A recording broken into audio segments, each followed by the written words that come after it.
There is a conflict between individuality, security, and freedom.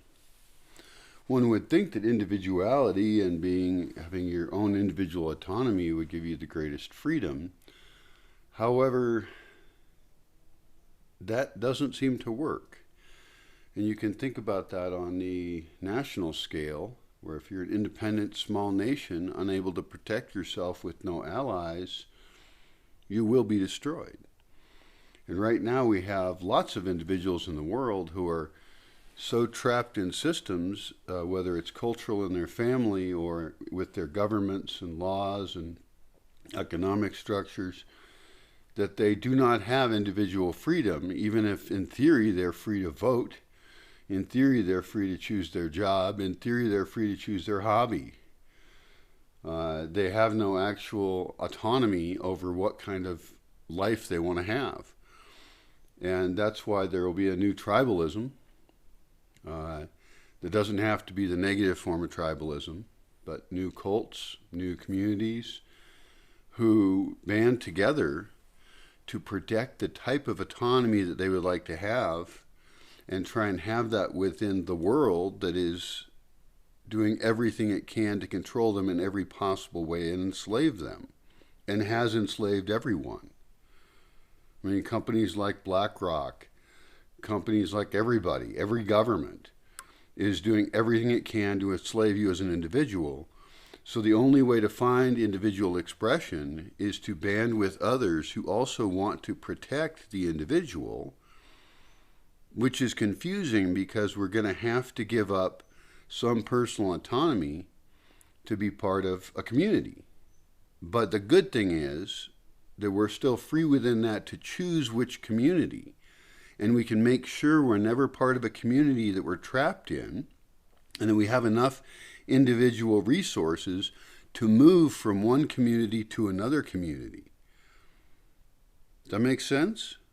It's a strange mix of things, and I've struggled with this all my life, my entire life, how I was raised in pretty extreme evangelical Christianity, that you either have to be part of them, which is, based on a confusing book that I know very well. It's not confusing because it's not hard to know. It's just that it's internally not consistent and represents a God that seems horrible most of the time.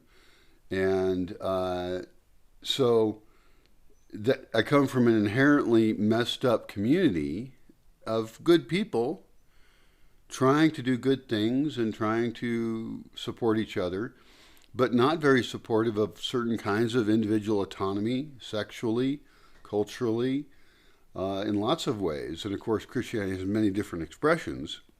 So it is an example, with so many denominations and churches and cults, it is an example kind of what the vision is, except that it shouldn't be based on Christianity at all.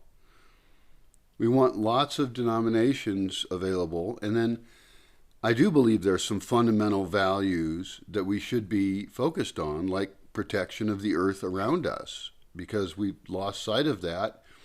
And people don't even know how complicit they are in the destruction of the planet when they're consuming and flying and the way that they clothe themselves and eat.